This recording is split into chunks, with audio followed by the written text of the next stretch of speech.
football is such a funny sport, and you never know what's going to happen on any given Saturday, or in this case, any given Monday.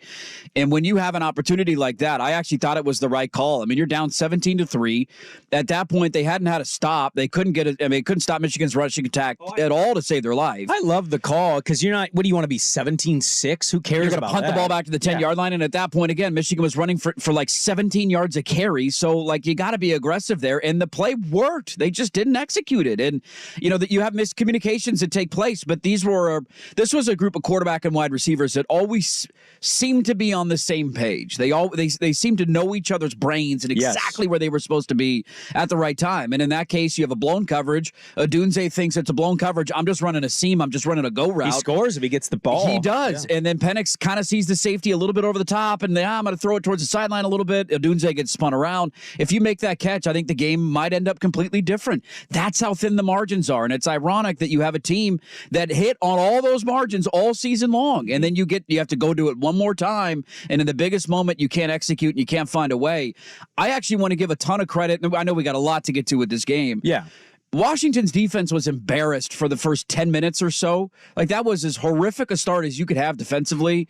I mean, you could drive a tractor or a dump truck through some of those holes that Edwards and Corum are running through. I was worried we were getting TCU Georgia in real time. I'm like, oh my God, they're just going to bludgeon them with the run game. I was cackling on my couch, like, please, more. And then Michigan's offense disappeared after that. The worst part out of all this is that we have to now pretend as if J.J. McCarthy won a national championship. I know that he did. He did. But you get the point. Like, he gets the first interview. He's pointing at his ring. Nice 10 completions, JJ. You didn't do S. Get the hell out of here. Didn't do anything against Penn State. He was non-existent against Ohio State. Didn't have to do much against Alabama. He was dog-ass last night. Like, if they had a competent passing attack, Michigan wins that game by 30. But they couldn't. Washington found a way to stop the run, and all of a sudden, Michigan's offense just disappeared for like 2.5 quarters. So give a lot of credit. If you would have told me going into the game that I would have thought coming out of the game that Washington's defense would be their strength, I would have laughed at you because I thought the offense would have carried them. But largely it was their defense last night, ironically, after their bad start. Is it possible that the best play J.J. McCarthy made all year was the one where he caught the pass against Alabama to kind of knock it down instead of having it be a fumble? Yeah, it could have been a fumble. Like he did hit some plays. He obviously hit some plays. The Loveland, we have a lot to get to with this game. We can carry this over. It's also the end of the 14 playoff last night.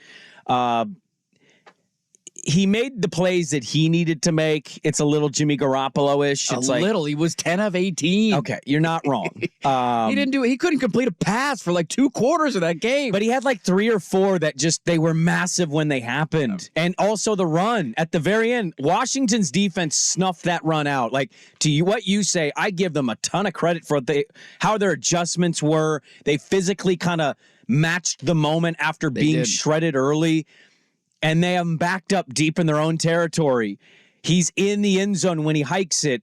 He immediately steps up, and all the Washington D linemen had rushed to the edges and left the middle wide open. There was not a linebacker in sight, and he ran for 25 yards. He did. And that was 3rd and 7, 3rd and 9. Yeah. Like, it was a moment where, still 2013, you get the ball back. Maybe that momentum of another defensive stop swings things for the Huskies a little bit. He had a big scramble. I'll give him that. But yeah, I'm not trying to give him all the credit. I'm just saying, like, there were like 4 or 5 plays that just pivotal, and he did make them. Yeah.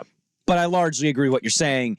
The propping him up and acting like he carried the team all year, and people are putting first-round grades on this kid. I don't personally see that. Good luck to teams that they draft him in the first round. Somebody's going to take that dude in the top 20. And it felt like Harbaugh and Michigan had a real goal of, like, let's try to make it as much about JJ as Blake Corum. And I'm like, that's not really the thing. Harbaugh's at the dais saying JJ's the best quarterback in Michigan history. And we're like, oh, all right, okay. All right. There's a guy named Tom Brady that came through. Chad Henne had a pretty good career, but okay, all right.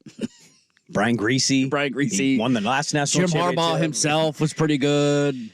Just checking on that. But no, it's J.J. McCarthy. That was the only downside to me for Michigan winning last night because I loved every other second of that game. They played with fire way too much. They needed to put it away earlier, but finally won the game. The only downside was now having to live in this J.J. McCarthy reality. I'm kind of with you there.